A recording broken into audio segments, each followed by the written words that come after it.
6 on Your Side reporter Dominic Webster spoke to a parent whose child goes to Northwest Middle about today's threats and talked to the McNabb Center on how to talk to our children about the subject of school threats. He joins us now live in the studio with that story. Dominic?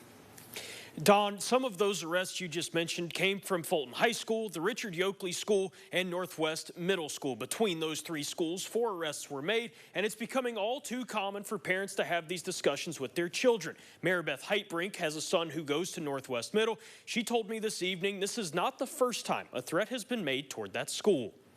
Every day it's something that goes in the back of my head, right? Just sending them to school and knowing the risks with that.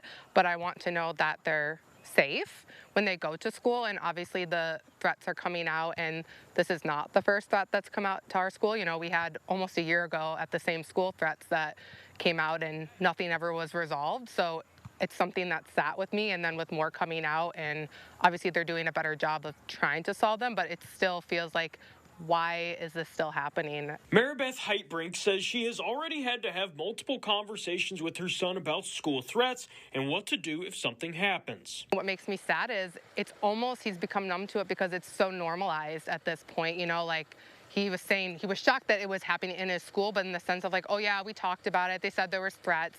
And I think that if this is becoming normalized and our kids are becoming desensitized to it, that's a huge issue that just shows the lack of prevention we've done for these things to occur. We also spoke with the McNabb Center on how parents should approach this subject matter with their children. You have to open up the dialogue and not be afraid to have those conversations, that it's a reality in our culture, in our schools, to say, you know, we do drills for fires and we do drills for other acts of violence. Let their kids ask questions at whatever age they are, answer that in an age appropriate way. Again, not to increase their anxiety, but to just make sure that they feel safe in their response if something were to happen.